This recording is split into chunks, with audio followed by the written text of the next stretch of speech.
So the reason we actually holding this panel because we spoke a lot today about media transparency, media literacy, and in fact, there is ongoing discussion now. Whether having more knowledge about media and about choosing the right source and understanding framing and agenda setting is actually going to solve the problem, right? Well, as we know from research, like information deficit model is not always correct. So I thought it would be nice to hear from actually experts in this field who study this daily. So that's why we have a distinguished panel representing specialists in this area. And one of the reasons I was thinking about like Nolan, because we've been working on a bunch of projects together in the past. So he just contributed a wonderful chapter in that outstanding handbook that you should check out and order for your libraries on media literacy, which is full of wisdom, and hopefully you can get a copy and read it. But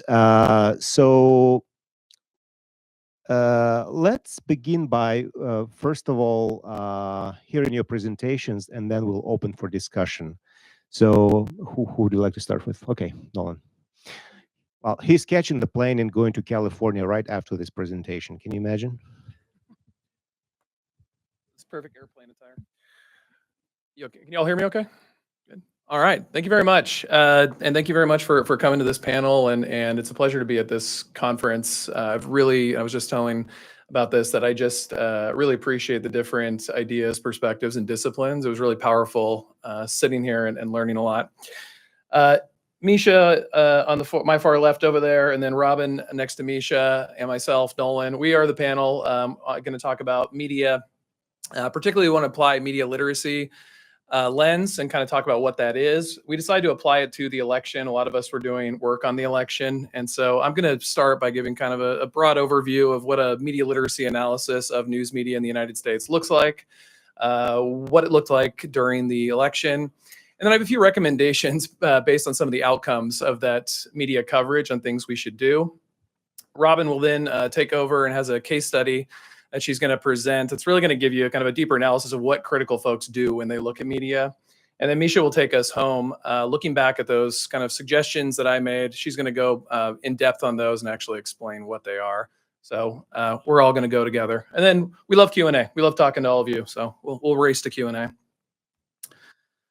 For myself, like I said, I'm going to briefly kind of introduce some of the media literacy concepts as far as how I viewed the election. And then I'm going to look at some of the political media ecosystems during the 2024 election, because it's a lot of the speakers spoke to so far at this conference.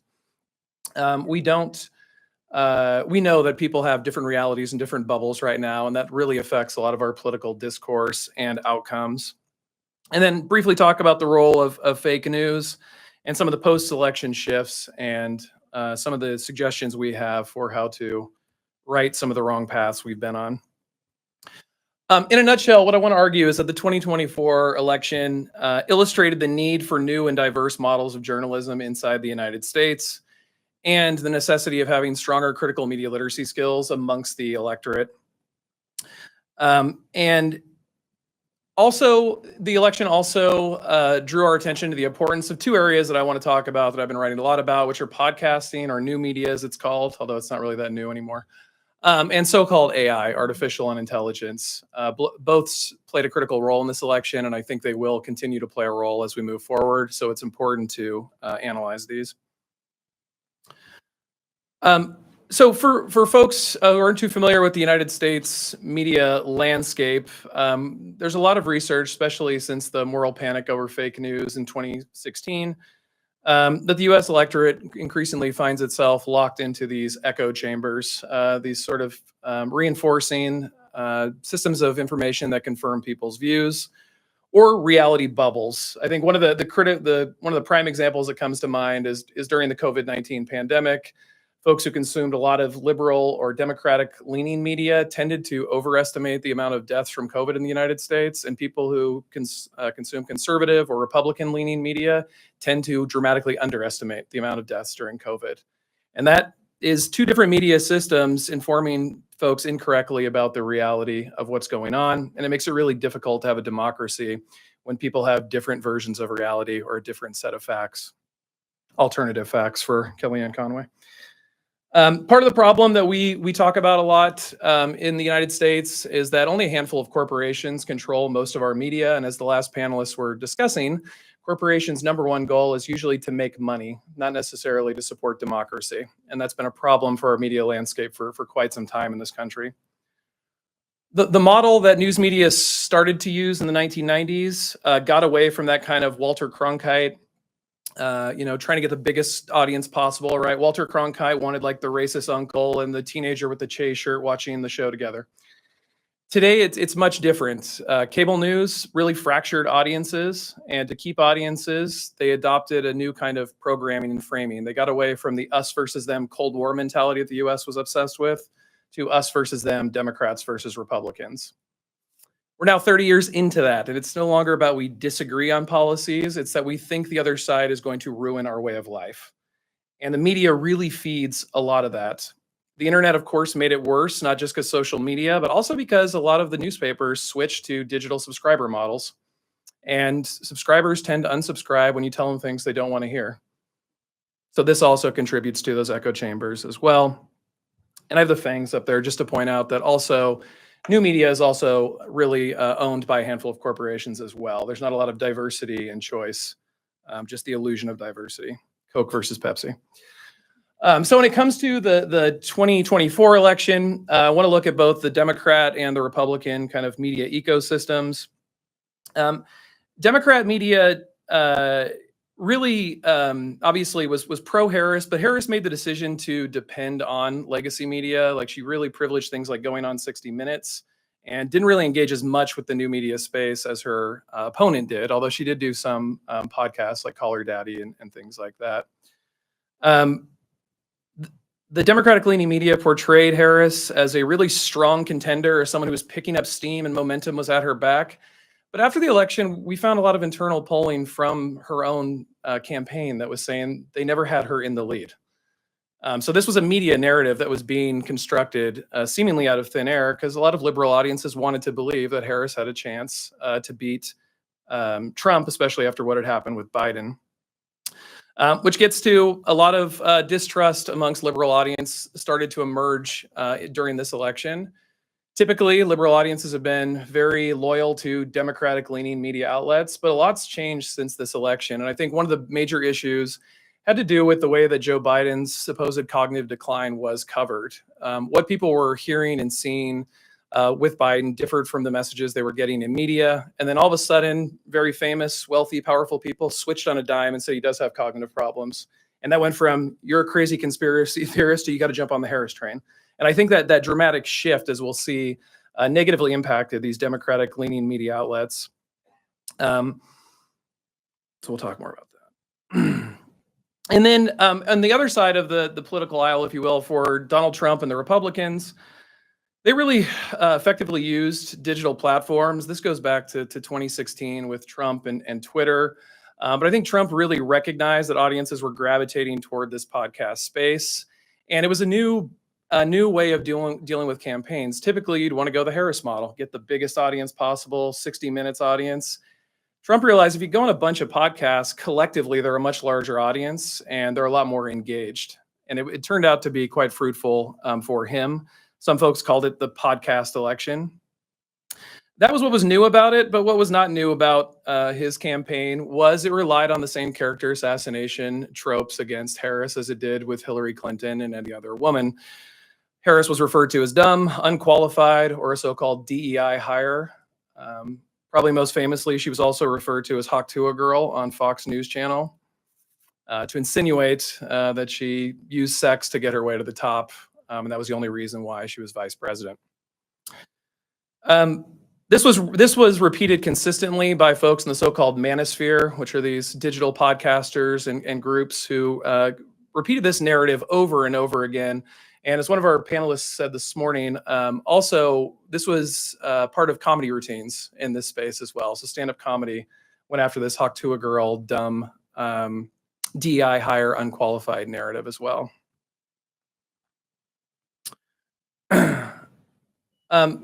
So also want to talk a little bit about fake news in this election as well. And for folks who aren't too familiar with it, I have some of the fake news producers up there. Governments do create fake news, including our own. Political parties create fake news. I'm glad you're all sitting down. I don't want to shock you with the fact politicians lie. And corporations lie as well. And then we have this sort of broad category of like self-serving actors, people like Alex Jones who make up fake news to make money, or someone like Susan Smith who makes up fake news to hide the fact she murdered her children, things like that. But when I say fake news, I don't use it the same way that the Fuhrer of our country does. I mean it as any false or misleading content that is presented as legitimate journalism or news. So famous example of this during the election was the stories of migrants who are allegedly eating pets. This was circulated widely, a claim that was made about Ohio. It was rightly dispelled in Democratic-leaning media, but as was talked about in one of the earlier panels, there was sort of an effort to try and just marginalize the story and get rid of it. That worked in the Democratic Party media ecosystem, but this story was huge in the right wing. This story was told over and over and over again. And it was a huge story feeding into the anti-immigrant sentiment of the Trump campaign. I also want to talk about, as I mentioned, this is also seen as the AI election. This was the first election where these AI deepfakes were quite convincing. Even Harris used some of AI tools to create fake headlines that made it look like there was a lot of support for her campaign. One of the things I just want to point out, I couldn't leave a conference and not say this. AI is not intelligent. As Broussard calls it, it's artificial unintelligence. As Gary Smith calls it, it's the AI delusion. AI is in its current form. This is something that's created by humans and reflects the biases of humans. And I'm going to give you an example of this when we look at deepfakes from the election. So all these images I'm about to show you are fake. I'm not trying to spread fake news. But these were ones that were actually circulating the internet during 2024. Here's Harris and Trump clapping hands. Here's Trump with all his black supporters. Here's Trump rescuing people during a hurricane. Here's Trump being touched by God. Here's Harris. You're probably saying nobody would believe that this is actually Harris, right? Well, Elon Musk would on his own account. What you'll notice also about Harris, this may be one of the few times where the racism and sexism of Silicon Valley actually positively impacts women of color. They test a lot of these tools and items on white people. So Harris, this is supposedly Harris, doesn't look much like Harris, where the Donald Trump looks a lot more like Donald Trump. And there's a lot to say about Silicon Valley's issues. We can talk about that in Q&A. Here's some stuff that made liberals happy. Seeing Donald Trump arrested, fighting off police, or my favorite, running for police. Yes. Prior to Taylor Swift and the Swiftie Army endorsing Harris, Trump posted a bunch of these to make it look like Taylor Swift was and Swifties were supporting Donald Trump in the election. Here's the seriousness of AI, though. That crowd up there you're seeing is real. But because these AI images are so convincing, it's really tough to tell what's true and what's false anymore. And Trump did an example of it here. You just call the crowd fake. You add that skepticism about, well, was there really a crowd? Are Harris's crowds really that large? Or worse, you have a conspiracy that already exists. The 2020 election was stolen, right? The stop the steal nonsense. Now you can create images that look convincing as if the election was stolen, and you now have proof of it. This is what I mean about being proactive and things that the election illustrated for us. So just to wrap up, coming out of the election, some of the positive signs, some of the legacy media that I think have contributed to the failures of US democracy, they're seeing a drop in audiences, whether it be, I don't have Fox up there, but Fox has actually seen a dramatic drop as well. There's been a revolt against popular Democratic Party shows like Morning Joe or the Washington Post after Jeff Bezos' decision not to endorse a candidate. At the same time, there's been a rise of a lot more independent podcasts. If you're in the podcasting space right now, this is a political podcasting space. This is a really lucrative time for a lot of folks. Subscribers and ads are going through the roof. I'm not shilling for Midas Touch up here, to be honest. I don't listen to them, but they're one of the most popular coming out of the election. I just want to close and say on that point, I do have faith in podcasting, but podcasting does have its own problem, because go back to what I said at the beginning with the FANGs. Handful of corporations control the flow of traffic on the internet. So just because we move over to the internet doesn't mean it's the free Wild West where we can all share. We're still going to be held to whatever the corporate owners want, what algorithms, what content algorithms are going to share, et cetera. So I'll hand it over to Robin here in just a second, but say it's because of these reasons. That's why I call for more diversity of journalism models. I think we need more critical media literacy, which I know Mischa is going to get into. And I do at the end just have a shameless plug that I wanted to send up here. I do operate a Substack. That's not showing up, sorry. It's going well, okay. Is it frozen? Okay. Well, anyways, the Substack will be up there. I'll show it to you. But the piece I want to show you, I don't care if you read what I have, but I just want to show you at the bottom. I have a list of free media literacy organizations and resources. This shouldn't be stuff you have to pay for. And so even if you don't subscribe to my Substack, please just go to the page, look at the bottom, and look at the other organizations that are there. Thank you. Thank you. What's the name of the Substack? NolanHigdon.substack.com. Okay. Oh. Sarah, Did I close that? yeah, You're teaching the media literacy again. here. Oh, there you go. Okay. Thank you. Robin, I'll pull yours up. Excellent. So, everyone, please go ahead and subscribe. Please do. You want me to, are you going to stay there? Do you want me to get you the clicker? Or do you want to come here?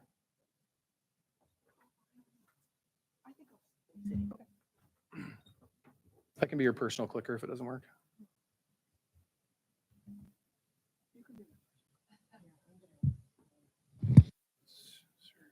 Yeah, it's been a long day, so yeah. Men have it tough, you know? Yeah. Yeah, go ahead. Okay, Robin.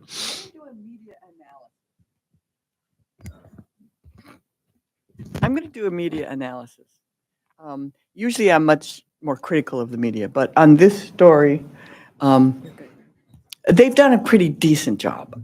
But I'm going to illustrate with this story the connections and the kind of deep background that media kind of never does.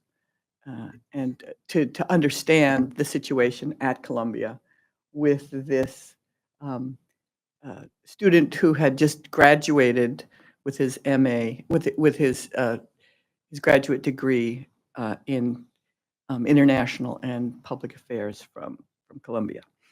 So here he is. Let's go to the next one. Next. Oh, after that one? Oh, here we go. So Mahmoud Khalil was the main negotiator, in fact, the negotiator between the university and the encampment in Columbia.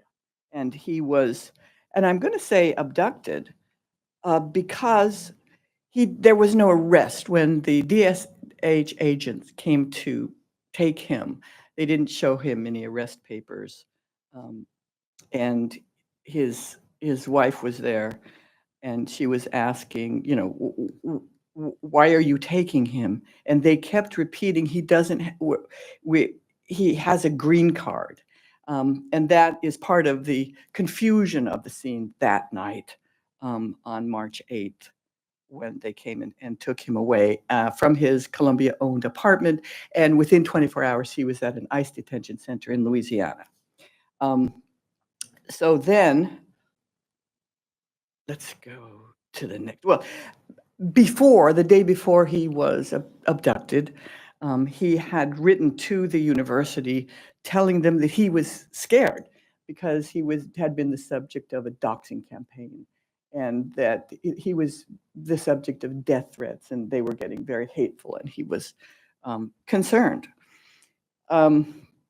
if we go to the next one, right.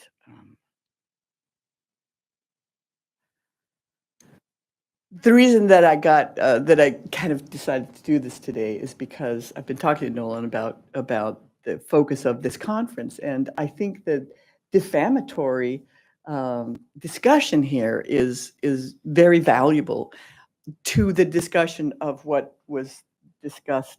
To your question about the crisis management people, what are universities supposed to do, and how can we try to sort out, what's going on there?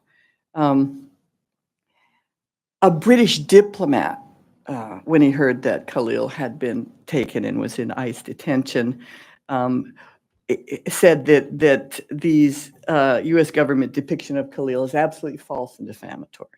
He had worked with Khalil in Beirut from 2018 to 2022 in the Syria office. And Khalil was managing a program and some scholarships. And Andrew Waller goes into quite a lot of detail about what a kind and loving person he was, how everybody really liked him. Nobody could say a bad word about him.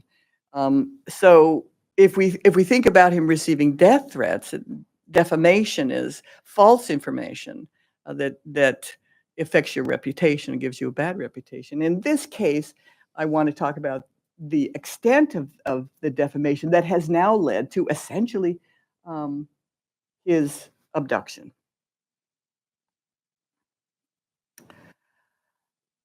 Now, I have to question the defamation. The legal the definition of defamation is that it's false, is that what he has been charged with is false. So he's been charged with being pro-Hamas and being a threat to U.S. national security. That's what he's been charged with. And so the Center for Constitutional Rights in New York City, they even though he was still in Louisiana, he wasn't allowed to talk to his lawyers yet. He was represented by a number of lawyers in the courthouse in Manhattan on Wednesday. And what they said was, it has nothing to do with security, it's about repression. The United States government has taken the position that it can arrest, detain, and seek to deport a lawful permanent resident exclusively because of his peaceful, constitutionally protected activism. In this case, activism in support of Palestinian human rights and an end to the genocide in Gaza.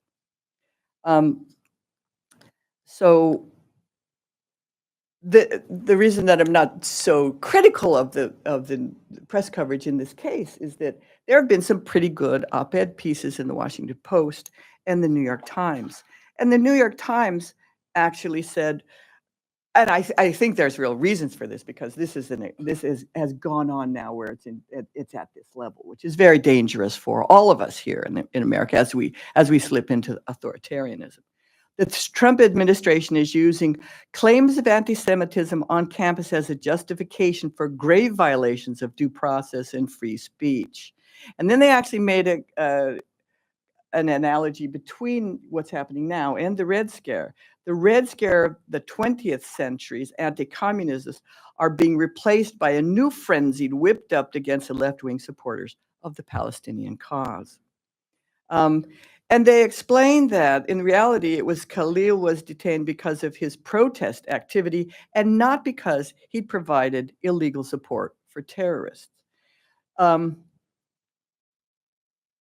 the papers have done a pretty good job of reporting, just at kind of to kind of raise the alarm that things that we don't really want are happening now.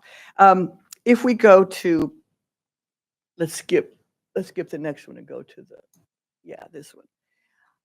But what they're not going to tell us are things like this. We've known and we often throw around the Israeli lobby.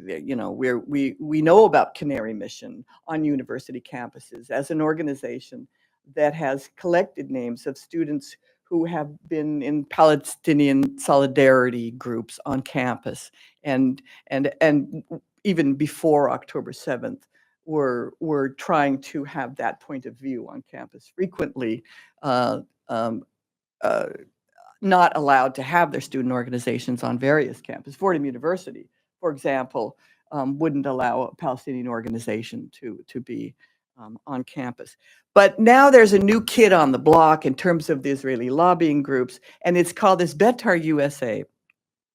It's a little-known organization that has taken credit for Mahmoud's detention, and it was founded by an admirer of Mussolini in 1923 and revived again in 2023, and even the ADL counts this organization as a hate group.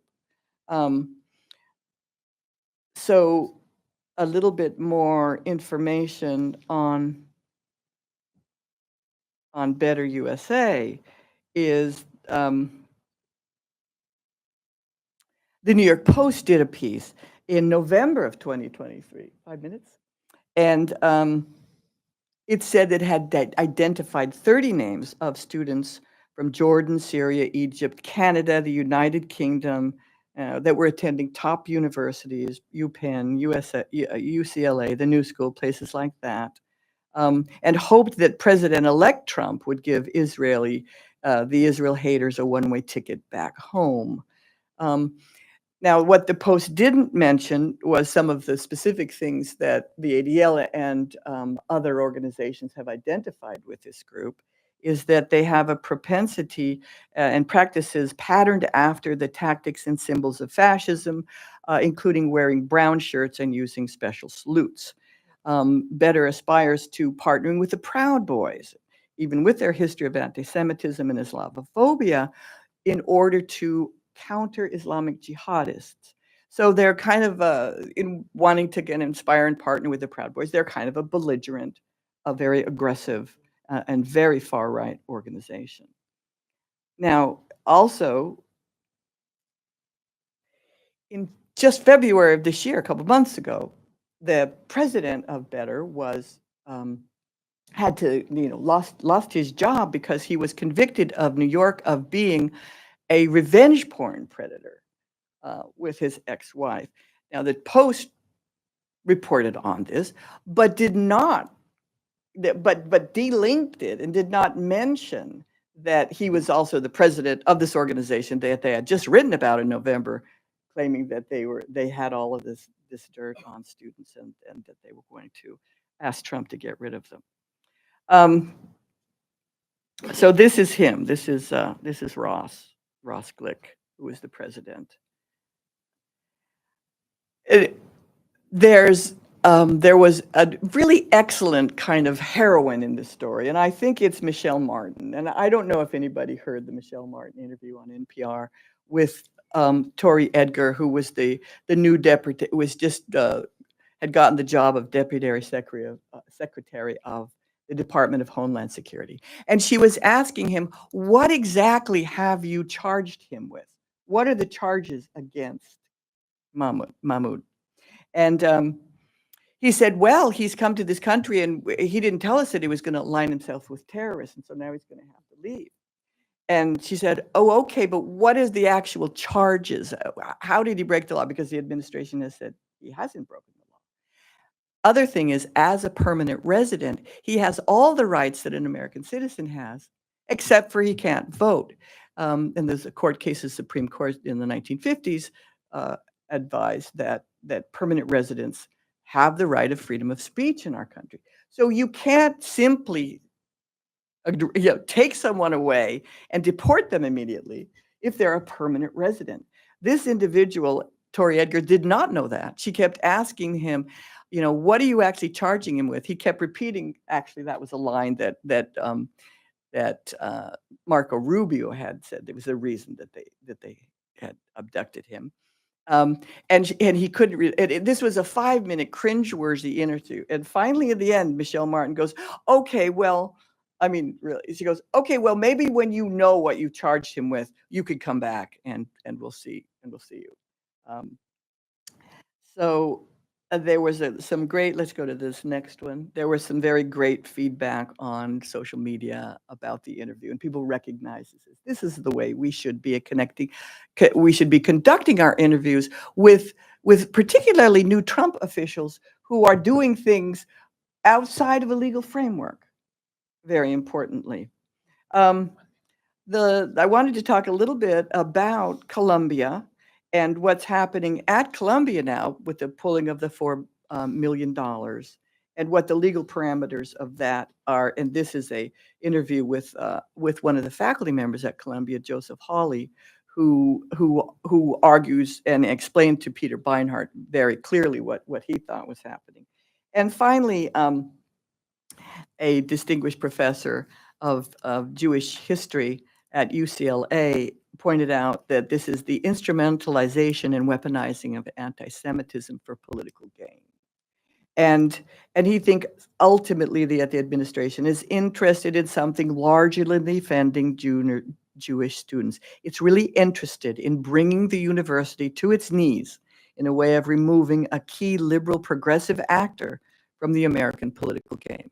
And I think that's true right now and that should be expanded to understand U of Penn, now Georgetown, these things are happening now, that this is what's happening, is that one of the last bastions of freedom of speech is on our university campuses. And that is what is under attack at the moment, that very thing. And some scholars are actually realizing that and putting out some good stuff. Thank you.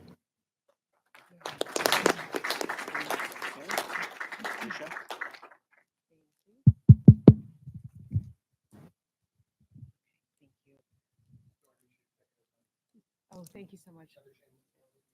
I know. Nolan, thank you so much for doing that. I'm probably going to be going out of order because I'm just sort of pulling from a long paper. So feel free to just kind of. Oh, I'll be under that. Yes, you are. Thank you. Thank you so much for hanging in with us. My name is Mischa Geracoulis, and I work with an organization called Project Censored, which is almost 50 years old. It's, among other things, we advocate for the free press, academic freedom, the public's right to know, and critical media literacy education. So probably some of what I'm going to say is you've already heard today, and it's going to hopefully tie together what the three of us are bringing to the table. So I wrote a long paper on the corporate media's role in the gendered culture of contempt. And my paper looked at how the corporate media perpetuated political narratives and gender biases in the 2024 election cycle and contributed to character attacks and the culture of contempt, with an eye on Kamala Harris. The corporate media's treatment of Harris disproportionately focused on her appearance, her race, and even her laugh, underscoring how women in politics face undue challenges stemming from patriarchy, biases, and double standards. By dramatizing Harris's external characteristics, the corporate media distracted voters from more serious and consequential matters. As a countermeasure, we offer critical media literacy and public interest journalism, which are the cornerstones of Project Censored's work, as a means for empowering news consumers and voters to see through misleading and partisan narratives that fuel the culture of contempt. Grounded in critical and social justice theories, critical media literacy provides a line of inquiry that looks beneath the surface level presentation of a news story or even a character attack. The approach to media is questioning. It's questioning such things as power, identity, funding, and framing, and can contribute to a more informed public. Reports from Amnesty International and Reporters Without Borders showed that online hate and harassment of women, especially women journalists and politicians, increased after 2020. Then, after the 2024 election, online abuse of women surged. The top posts on X, TikTok, Facebook, and Reddit were repeal the 19th, get back to the kitchen, your body, my choice. This abuse reflects a broader culture of contempt in which women are often subjected to unfair scrutiny. US politics, as we know, is basically a popularity contest that deploys double standards for women, women who are judged and considered likable or not based on their appearance, their age, and other external traits. Likability becomes this catch-22 for women in the public eye, on and offline, as they must prove their qualifications without seeming too self-promotional. This so-called likability trap reinforces traditional gender roles and biases and perpetuates the gender gap in US politics, which is echoed through the corporate news media.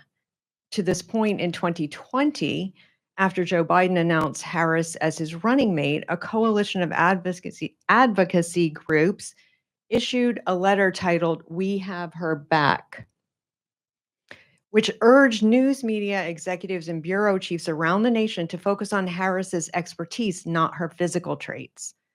The corporate press, however, focused on all the things that they were told not to focus on. So some examples from 2020 to 2024 included a Cosmopolitan article titled, "The Politics Behind Kamala Harris's Hair." The corporate press demanded to know if she wore a wig, if she had a silk press done, and if it'd be controversial to wear her hair curly. Harris's signature pearls occupied as much bandwidth as her hair. An example from Women's Wear Daily editorialized on her supposed love affair with pearls. And then during the September 2024 debate with Trump, conspiracy spread claiming that her pearl earrings were earphones. They were not. It only got worse after a New York Times headline from July 2024 framed Harris's laugh as a campaign issue. Conservative white pundits and social media users called her laugh inappropriate, crazy, exaggerated, and more. Then came the attacks on her race when Trump and J.D. Vance and other leading Republicans, notably Tennessee Representative Tim Burchett, challenged Harris's Black and Asian heritage, labeling her, as Nolan mentioned, a DEI hire. Burchett charged that Harris had risen to power because of her ethnicity rather than by merit. NBC, Fox, and others in the white-dominated corporate press jumped on the bandwagon. A July 2024 NBC clip proclaimed, "Dumb and DEI candidate." Also in July, Did they really say dumb as a rock? yeah. Also in July, Republican Louisiana Senator John Kennedy called Harris a ding-dong on Fox News. According to calculations by Salon, Kennedy repeated the comment 6 times in less.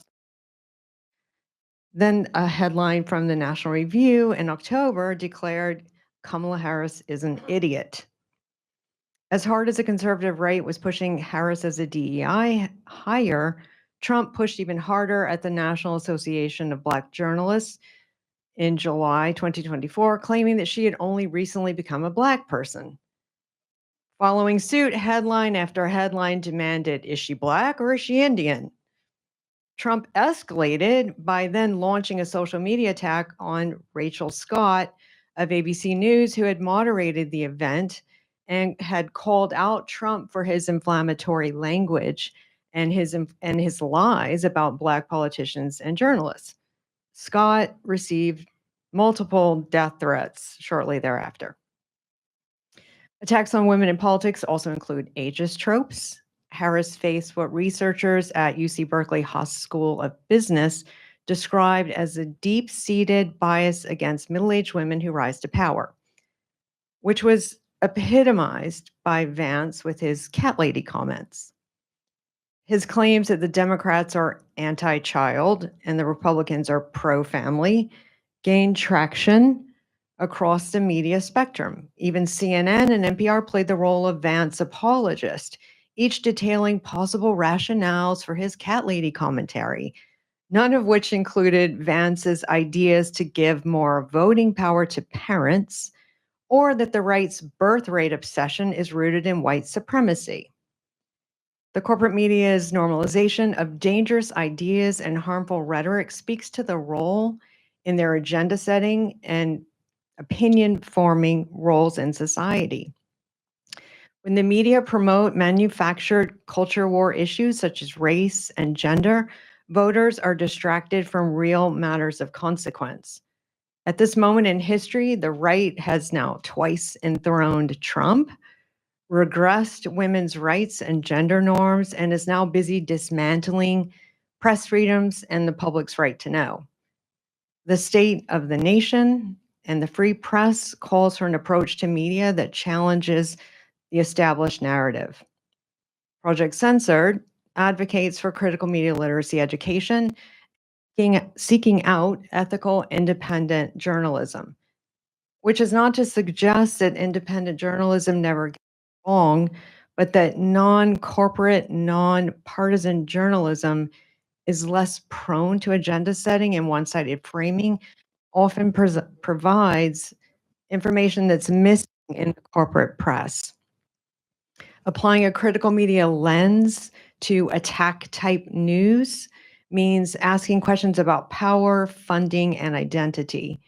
Because media messages are constructed, some questions to ask are, who reported the story? Who crafted the message? Who paid for the publication? Is the headline or image attached sensational? Do they provoke strong emotions? What's the story's point of view or framing? What views and information have been left out of the story? Who's been left out of the story? What does a reporter or publisher want the audience to think, feel, or do? Issues of identity and power are intrinsically tied to media, influencing public opinion, voting choices, and self-perception. Partisan and corporate media's double standard towards women underscores the enduring patriarchal control in Washington, D.C. politics and among the nation's most influential news outlets. Ultimately, by refining one's own critical media literacy skills and seeking out ethical, independent journalism, news consumers and voters have a better chance of accessing diverse perspectives, seeing through character attacks, and advancing a culture that values human and civil rights for everyone. Thank you. Thank you, Nolan.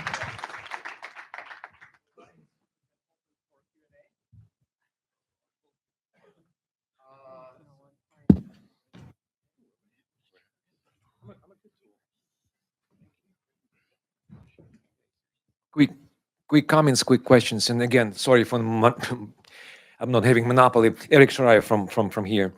Nolan, quick comment, and maybe tell me I'm wrong. That's our colleague, Tyler Cowen, economist from George Mason, says that AI will figure out. We were scared of books hundreds of years ago, then radio, then television, then internet, then just and now AI, people will figure out, adjust, and find a way just to be human beings and identify what is fake, what is not. But second, for Robin, don't cancel me, please. Two things, and then just one thing about Khalid. Every person who has green card, and in my previous life, I was a green card holder. We knew and we know there's a provision. It's a statutory for certain kinds of misdemeanors and crimes. You can be deported. However, it must be established in a court of law. Absolutely, absolutely, it must be adjudicated, established in a court of law. And one thing, please, again, don't cancel me. When he said, Zionists tried to dox me, every person knows that if you're non-Jewish, if you say Zionist, it's derogatory, as if a hillbilly, just right-wing, just conspirator, women haters say, oh, the feminists. It's a derogatory, we know. Khalid should have gotten through sensitivity training before. It's derogatory, just basically attitude. Jewish people who are Zionists are Zionists, but for non-Jewish, if I say, well, those zealot Buddhists, maybe they're zealot Buddhists, but if I am not Buddhist, say that, they will will be upset with my comment on that. So I think just well, it's he partially responsible, and also Mischa, thank you so much. Biggest problem in social sciences, including our field, is replicability.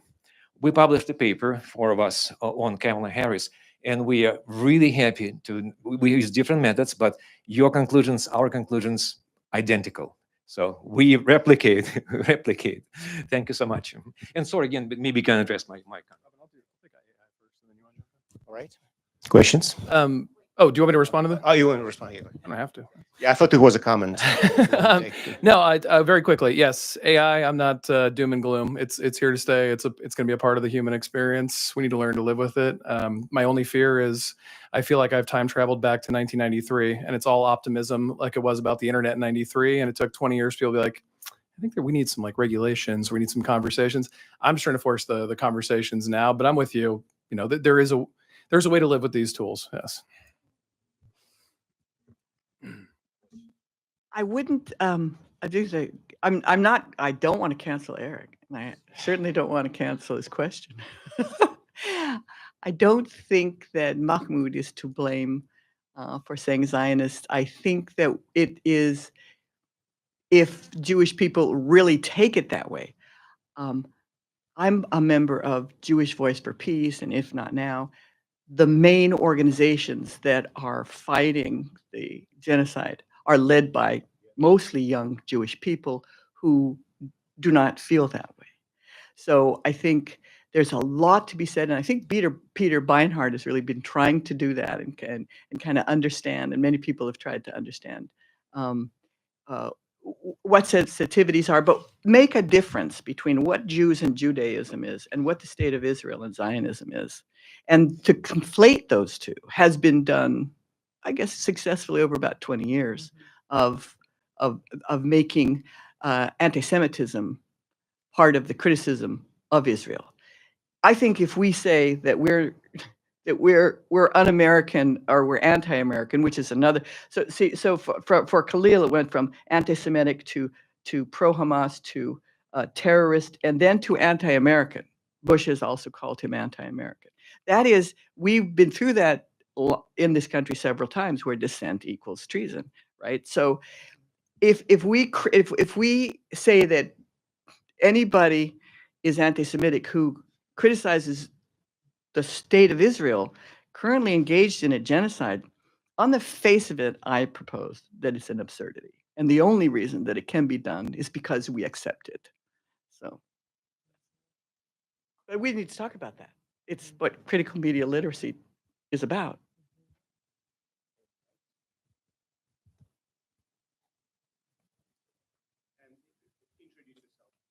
Thank you so much. I'm Leah, and I find it fascinating the talk.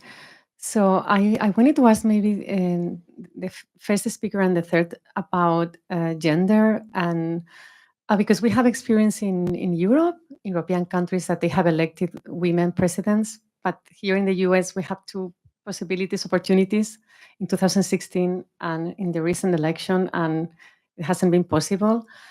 So you have been explaining about media scrutiny, media framing. I don't know if you also would like to mention what aspects of, maybe like American culture could explain this. I know it's a very big, complex question, because it's not just one thing, it's so many things. And then for Robin, sorry, because I follow the case, but I don't know all the details. So you have mentioned about claims. But claims it doesn't mean that these claims have been demonstrated, obviously, right? So is there grounding that even though these claims haven't been demonstrated, a judge, because I don't know how it goes with deportation, that he can be deported, because then the legal grounds are not working any longer. I wanted to hear what you think, because it is very serious. Thank you so much. Thank you. Thank you for your question. I was thinking of how to answer it succinctly, and I've decided I can't. I think your question, though, is, at least to me, what it makes me think of is, just like anything else, media doesn't explain everything. Media is oftentimes a reflection of the larger culture as well. And I think there's no doubt it's well documented. We talked about in these replicated studies over here that clearly there is many challenges, barriers to women getting into electoral office. So I think that there's no doubt about that. I do think the Kamala Harris campaign is going to be a bad example to testify that case. I don't know how others in the room feel about her. I'll say from California, so I've watched her entire career. I was not a fan of hers. But I'll say I see her as one of kind of like the biggest victims. The way she was treated through the Biden years, the way that she was put on the ticket, and then they basically hid her. One of the speculations is because Biden apparently didn't want younger people from his campaign out on stage more than him. Not Biden personally, but his like campaign leaders. But she was kind of in the shadows. They don't offer a primary. They gave her unenviable tasks of running the border, which has been a fight in this country for how long. And then they just thrust her into the spotlight. She's told that the only way she gets Joe Biden's team and endorsement is if there's no daylight between the two of them. There's a lot of unpopularity from her base with Gaza, and she's got 100 days to run a campaign against Donald Trump, who's been campaigning since 2015. So I think for those reasons, I don't like it as a test case. But having said that, it's very obvious that sexism played a critical role in the election. But I also think there was many other factors that we set up against Harris, which are sexist in nature, but not just during the campaign. I think Biden and the Democrats have to own some of that as well.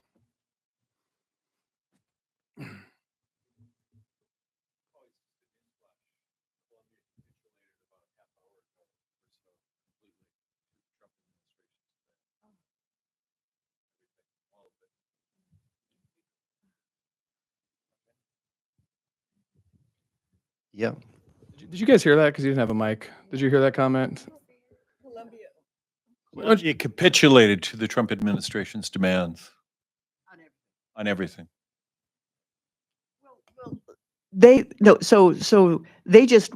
Trump won because Colombia capitulated. Yes, you can pull federal assistance from universities, but there's a due process again that is required, that you say they're not protecting Jewish students and they're not addressing anti-Semitism. Joseph Hawley, I showed you with Peter Barnhart in that interview, talks about how that simply wasn't true. They've done all kinds of things on Columbia campus. The faculty have had to go to sensitivity. They have a center. They have education. They have all kinds of things going on. So it's not true that they first, before you pull it, you have to demonstrate that they've made a good faith effort to comply with what they've been asked to do, and Columbia did that, and now they capitulate. So the fear of Trump is just kind of overwhelming at this point, and everybody seems to be buckling from universities to the press, and it's very, very dangerous. And now there's always this fear that, well, Trump is not going to, if there's a Supreme Court decision and if the Supreme Court says you've got to before USAID funds, or you've got to reinstate these employees because you did it illegally.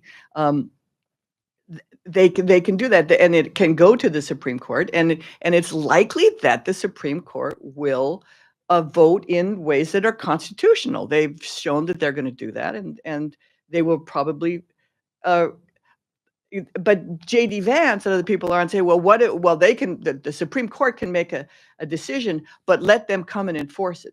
So now there's this huge worry that what if Trump completely ignored the Supreme Court, and then we are in uncharted territories. We're beyond the Constitution. We're beyond anything.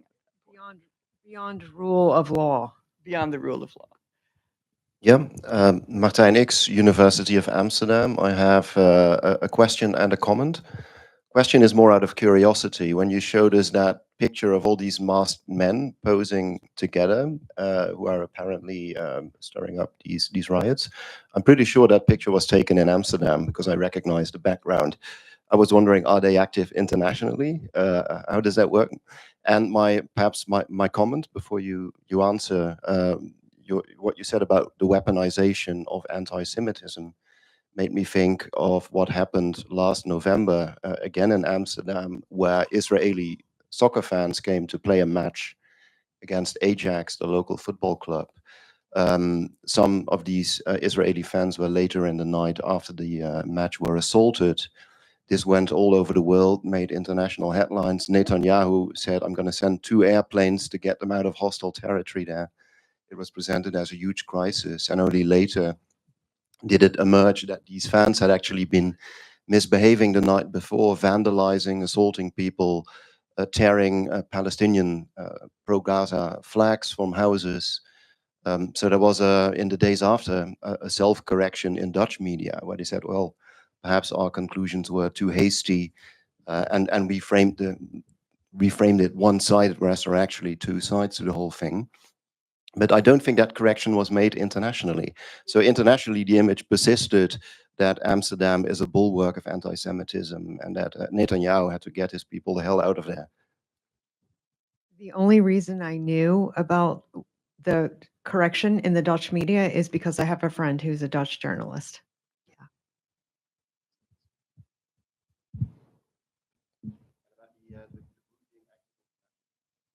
Oh, yes. That's why I put Betar USA, and it's primarily been international. So, I'm by no means am I an expert, but I've done, since March 8th, I've done as much research as I can, and yeah, it's a very belligerent and I think dangerous organization. And they were responsible primarily for the counter demonstrators at UCLA that became so violent. Hi. Like the panel, I thought the 3 of you guys were great. I had 2 questions in specifics, if that's okay, for all 3 of you guys. First, in regards to AI, do you see a future in which you'll be using or integrating AI into your daily tasks in gathering and developing media and research? And if so, how? And then my second question was, do you guys draw any personal connections to what's going on right now in regards to people being deported because of pro-Palestinian movements or outreach to late stage McCarthyism and when Joe McCarthy was in office a ways ago now? I mean, I'll take the AI question first. I'm already using AI. Yeah, it's here, and I think everyone at some level is using it, whether they know it or not. I heard one argument try to be made about like the grammar check on Microsoft Word as a form of AI based on what the AI we're using now. So at some level, we're all using it. So I think it's a great tool, but like anything else, it needs a media literacy framework. I teach in the classroom. Love my students, try to talk to them about it. Some of the things I get from my students, we have to slow down and review. It's a great tool to make tasks easier. Content-wise, I wouldn't trust the thing as far as I could throw it. And I'll tell you this, I go to corporate AI conferences occasionally. I've been to 2 in the last year because I want to punish myself. But even the folks at like Microsoft on stage will admit you shouldn't trust the content coming out of these. So it's a well-known thing across the industry. I think it's just about reminding people who are afraid of it, what it can do, and young people who think it's like everything to say, no, it's not. It's something, and we can use it. So that's kind of where I'm at on AI. Personally, do you want to take the next question? What I really worry about it, first of all, I don't like when I do a Google search and it's been AI generated, summary. I just find that annoying. But what I'm really worried about are scripts in Hollywood. I mean, I don't really want entertainment by AI. Yeah, I work with some organizations that just, well, I should say literary organizations that absolutely prohibit the use of AI. Personally, I use it for tasks. And one thing that I do is to take something I've written and then just ask it to cut it into bullet points for me, just to save time, but I don't ever rely on it for content. Joking aside, in terms of Hollywood, the big thing with the negotiations when they were on strike was that they're going to be replaced by AI, and we're just not going to have any authentic people, writing decent television or films, and And plus, you get a lot of money for an initial script. Well, if you get AI to do an initial script, it's much less pay to work on that script then. And that's what humans are going to be relegated to if it happens in that industry. So it's TV and film industry. I'm Sorry, worried let me about. add to that. You made me think of one other thing. One other point to your question that does frighten me, that would be important to say in this context. A lot of companies and institutions are looking at AI as a way to save money. But like everything else out of Silicon Valley overpromises and underdelivers. And we're seeing this stuff used and having just horrendous outcomes. Like you saw some of the coverage of like Doge, how it was making mistakes using like these AI crawlers to figure things out.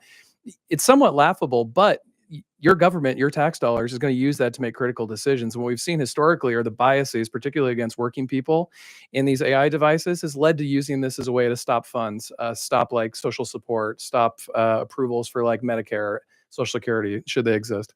These kinds of things. And in California, the CSU system, California State University system, which has 26 campuses, they are now have an AI initiative, which is looking initially to replace teaching assistants, to get rid of grading. But ultimately, the plan is to get us to record our lectures that they can then use to market to students and have AI grade the paper so the teacher isn't needed.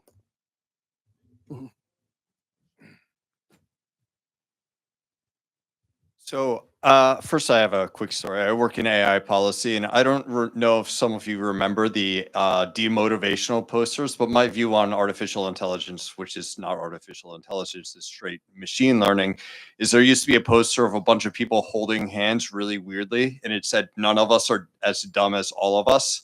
And when you look at the training data that's being used, you're using anyone's content from the internet.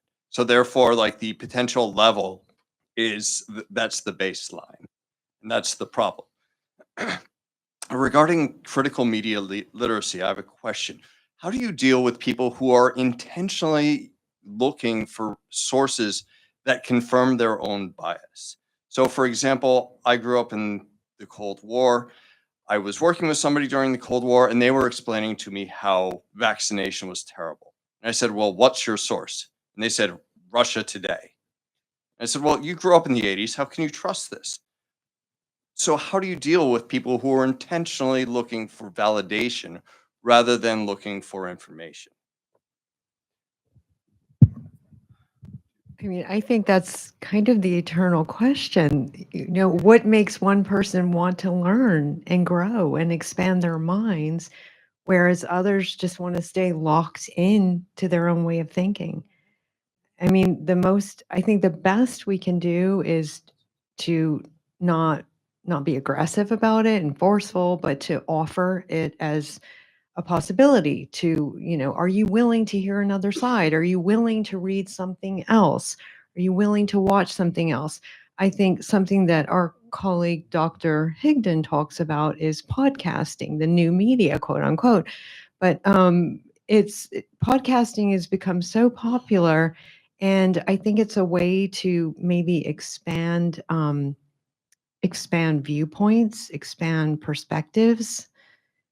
Other than that, I'm not sure how we can make somebody change their minds or believe something differently, because we've learned, especially from this past election, that throwing more facts at fake news does not do the trick. But podcasting and humor and has a different way of reaching people, and I think humor in particular has a way of kind of taking the guards down and taking the heat out of the situation, where people, even if they're on, opposing sides of a situation, maybe they'll come together and, share a laugh and then question what they just heard. And I'll add to, I think it's spot on. I'll add to that. It's funny that your example is the thing I always recommend people to do. I'm like, don't get mad. Don't tell people they're wrong. Ask them what their source is. It's like plant the seed that they're going to have to use evidence for claims they make. Although in this case, it seems like it didn't work out. But I also, and this kind of speaks to what Mischa was saying, I also try and turn it around on myself and not so much worry about the other person per se. Like, what can I do? I can't force someone else to do something else. One of the things I always underscore is building credibility. It's really difficult to attain. It's very easy to lose, and it's very tough to get back. And so, if you establish yourself as someone who follows the facts, regardless of who it angers, even people who disagree with you will tend to trust you. At least in my personal experience, that has worked out. Like in the political partisan era, people who disagree with me will come to me because they'll know, like, Nolan will give it to me, even if he is going to, rip on both sides. I think humor is important as well, and also showing respect, decency, and integrity are three things that I always talk about. Really try to respect the other person, try and reach them. One of the things we forget, I think, with so-called fake news is how it can make otherwise good people do terrible things. So I always point out, like the Pizzagate restaurant incident, like that guy thought he was there saving children from pedophilia. Or on January 6th, some of those people thought they were saving democracy. In both cases, those are two things I would agree with. We should need to save democracy and we need to stop pedophilia. Hot take. But if fake news can make otherwise good people have those good principles do horrendous things, which happen in both those cases. So I think also trying to recognize, remember, and appreciate the humanity can go a long way.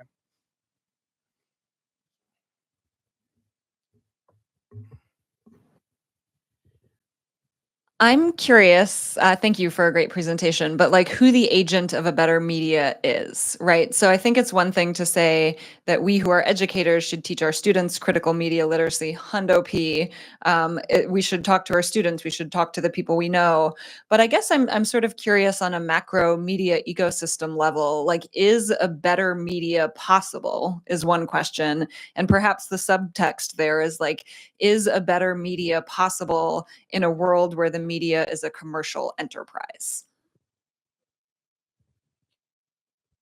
I'll kick that one off. Yeah, it's a great question. I don't want to throw out commercial or for-profit media, even though I'm critical of it. I think we need a diversity of media, so I would like to keep that. But we need some nonprofit. We need more local reporting. We live in news deserts.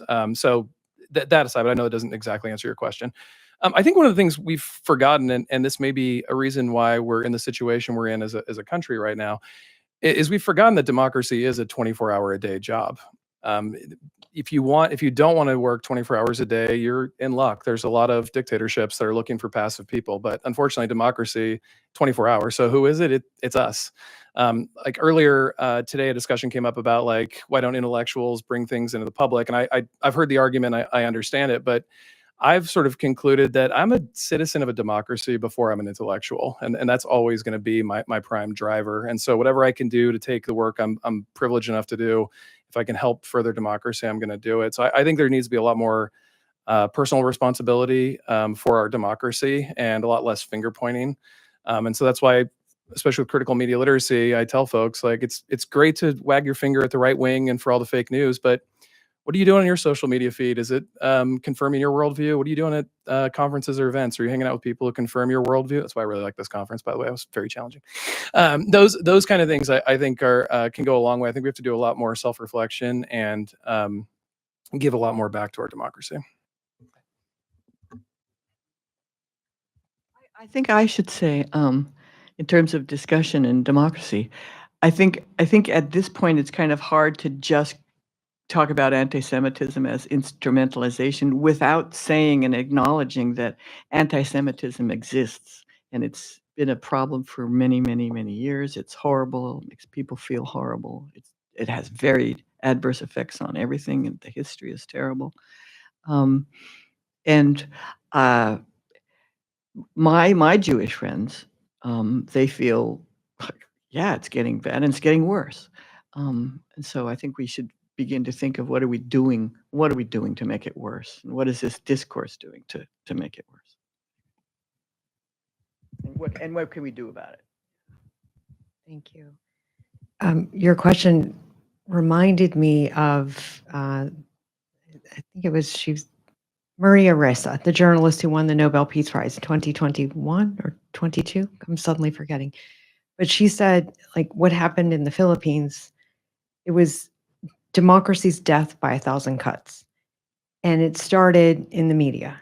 It started, the Duterte regime started splitting, dividing the population through the media at the very grassroots level. Facebook, that was their main tool. So in terms of rebuilding, I think it's we don't throw away what we have, but grassroots and top down, like everything, the entire media sphere. And then we have a colleague at UPenn, Victor Picard, and he has proposed some really interesting ways of doing media now in this particular climate. And it's very on the ground. It's very, he talks a lot about local news, like bringing back local news because of the news desert problem, and community radio, like utilizing radio. And then also just in terms of like looking for good, solid, ethical, nonpartisan, non-corporate media, we kind of go back to looking at who really subscribes to the SPJ Code of Ethics. They're the gold standard, and the reporters and the publishers that actually abide by it, I think, tend to provide more quality stories.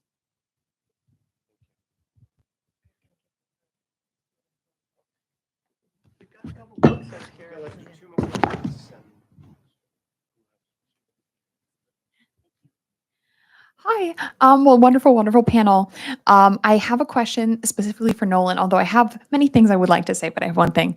I was earlier in your presentation when you were talking about, it made me think of people are often very good media critics of, I don't like to say the other side because there's many sides, but you know, if we think about it, it's generally of the other side in this day and age. And they can point out all the ways that the other side is lying, the other side is misleading. It's not just that they don't see that they're being misled on their side. People often they see it and they apologize for it, and they don't really seem to mind. What comes to mind is the eating the dogs, eating the cats example. Like JD Vance then admits, oh, it was made up. We knew it was made up, but it's a deeper way emotionally true. And people who agreed that it was made up made all sorts of, apologetics for it. Vice versa. In my own family, we have had a debate for some years about whether Trump did say during COVID that you should inject bleach into your body. There was many nonsense things said. That one wasn't said, but we've gone back and forth, and it's been very hard to, if it was said, I had a conversation with unrelated, I had a conversation with my dad, and my dad said, well, no, they didn't say it, but he said something similar to it. So it was fine that they said it. And the whole thing made me laugh. And I was wondering, does that ever come up in your study and your research? Like the way people, not just that they don't see bias on their side, but when they see it, they apologize for it. Like, why do people do that? And I guess that's just my question. Have you observed this as a phenomenon? So it's a great point. I've observed it as a phenomenon, but I've never that I can recall heard anyone like apologize for their side getting it wrong. They may like tacitly admit it, but not with an apology attached to it. Oh, make an excuse for it? Yeah, that happens all the time. People reinterpret messages the way they want. I'm blanking on an example right now, but I mean, the one you gave with JD Vance is prime. Like any other politician, you're like caught red-handed. You'd find some way to wiggle your way out or talk about a social media post. He was just like, yeah, it's not true, but if it's getting your attention on immigration, I'm going to keep saying it. That's more or less what he said to the journalist. So it was a pretty shocking moment, but it's also something interesting about where we're at, that you can lie like that with impunity, and there really are no repercussions for him in his own party. And the people who are frustrated by that, we're probably never going to vote for him anyways.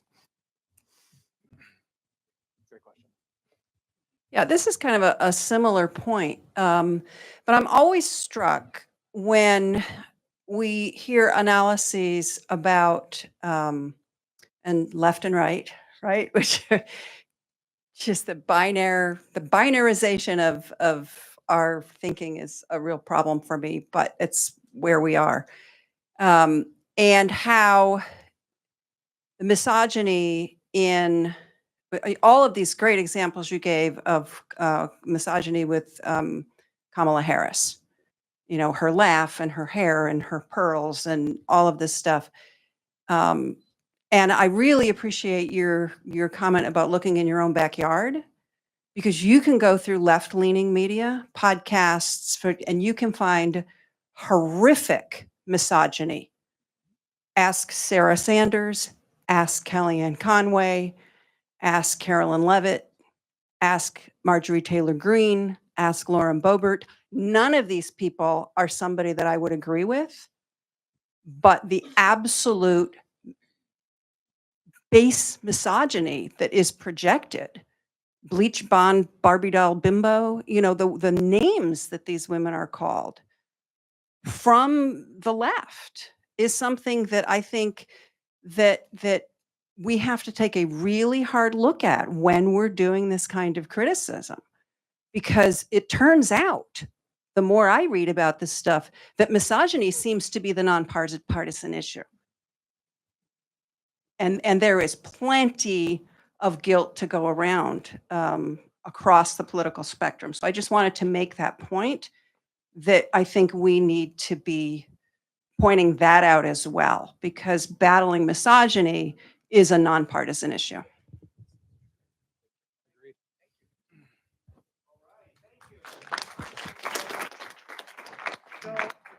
Agreed.